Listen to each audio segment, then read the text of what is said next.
उज़ैर अलैहिस्सलाम अंबिया इकराम की जमात में एक करीम और अजीम नबी थे।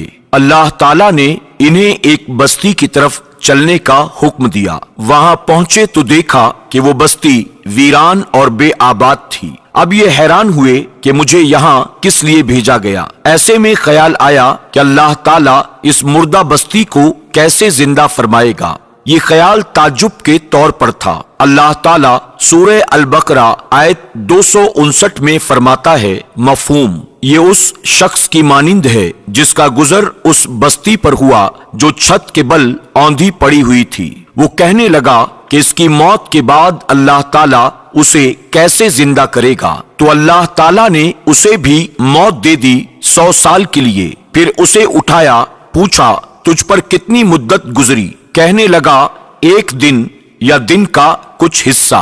अल्लाह ताला ने फरमाया, तू 100 साल तक ठहरा रहा। फिर अब तू अपने खाने पीने को देख कि ये बिल्कुल खराब नहीं हुआ, और अपने गधे को भी देख, हम तुझे लोगों के लिए एक निशानी बना रहे हैं। तू देख के हम हड्डियों को किस तरह जोड़ते हैं, फिर उन पर गोश्त चढ़ाते हैं। जब ये सब जाहिर हो चुका तो कहने लगा, मैं जानता हूँ अल्लाह ताला हर चीज पर कादिर है। अल्लाह ताला ने नींद की हालत में उज़ैर अलैहिस्सलाम की रूह कब्ज की थी, इसलिए उन्होंने जवाब देते वक्त समझा कि शायद वो सो रही हैं। इन्हें ये एहसास भी ना हुआ कि मैं तो इतना अरसा मुर्दा रहा हूँ। जब वो सोए थे तो सुबह का वक्त था। जब दोबारा जिंदगी मिली तो असर के वक्त आंख खुली। इसीलिए अल्लाह ताला के सवाल के जवाब में उन्होंने कहा, मैं एक दिन या एक दिन का कुछ हिस्सा सोया होऊंगा। अल्लाह ताला ने फरमाया, अपने खाने और गधे को देखो, खाना बहुत जल्द खराब हो जाता है, लेकिन 100 साल गुजरने पर भी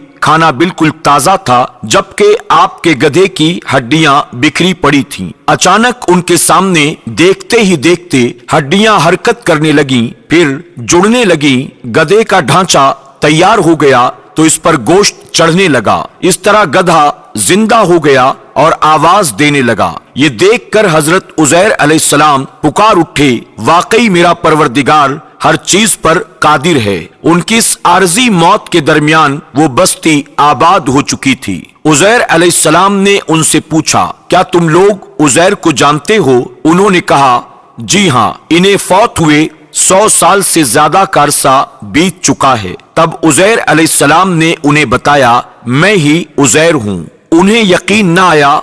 वो एक बुढ़िया को ले आए जिसकी उम्र 120 साल की थी। उन्होंने उससे उज़ैर अलैहिस्सलाम के बारे में पूछा तो उसने उज़ैर अलैहिस्सलाम की 10 निशानियां बयान की। वो सामने खड़े उज़ैर अलैहिस्सलाम को देख रहे थे। तब उन्हें यकीन आया उज़ैर अलैहिस्सलाम उनके दरमियान क़याम पजीर हैं। आपने उन लोगों को नए सिरे से तौरात की तालीम दी। वो इसको बिल्कुल भूल चुके थे। बस्ती वाले उनसे बहुत मुतासिर हो गए, उनकी ताजीम करने लगे।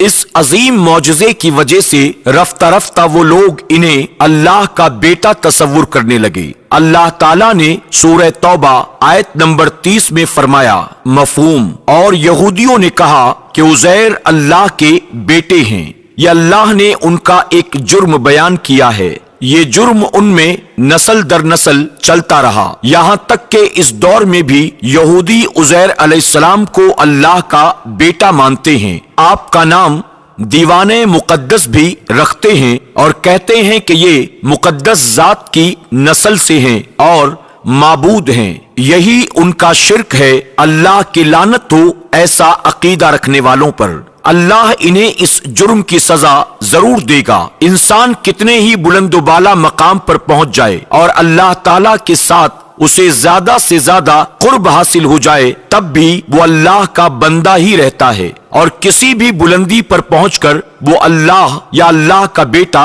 या अल्लाह का शरीक हरगिज नहीं हो सकता। अल्लाह रब्बुल इज्जत की जाते पाक वहदहू ला शरीक है और बाप बेटे की निस्बतों से पाक है। लिहाजा इंसान की सबसे बड़ी गुमराही ये है कि वो जब किसी बरगुज़ीदा इंसान से ऐसे उमूर साबित होते देखता है जो अक्ल में नहीं आते, रूप या अकीदत की बिना पर पुकार उठता है कि यह हस्ती तो खुद اللہ ہے جو انسانی شکل میں آئی ہے، یا پھر یہ اللہ کا بیٹا ہے یا اللہ تعالیٰ کا شریک ہے۔ وہ یہ بھی نہیں سوچتا کہ بلا شبہ ان واقعات کا جاری ہونا اللہ کی طاقت کے ذریعے ہے جو بطور اللہ کی نشانی اس برگزیدہ انسان کے ہاتھوں سے جاری ہوئے ہیں۔ اس کے باوجود یہ نہ اللہ ہے نہ اللہ کا بیٹا بلکہ اس کا پسندیدہ بندہ ہے، اور یہ امور اللہ تعالیٰ کے خاص قوانین کے تحت صرف اس کی تائید اور اس کی صداقت کے لیے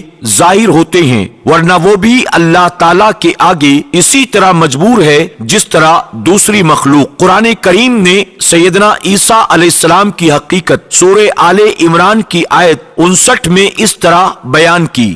مفہوم: اللہ کے نزدیک عیسیٰ علیہ السلام کی مثال آدم علیہ السلام کی سی ہے کہ اللہ نے انہیں مٹی سے پیدا کیا اور حکم دیا کہ ہو جا، اور وہ ہو گئے۔ مطلب یہ کہ اللہ کا بیٹا اگر کسی کو کہا جا سکتا تو آدم علیہ السلام کو کہا جانا چاہیے تھا، لہٰذا کسی نبی کے بارے میں یہ عقیدہ رکھنا کہ وہ اللہ کا بیٹا ہے بالکل فضول اور باطل ہے۔ آپ سے گزارش ہے کہ فیس بک پر ہمارے پیج پیارا دین کو فالو کریں، لائک کریں اور شیئر بھی کریں۔ یوٹیوب پر ہمارے چینل پیارا دین کو سبسکرائب کریں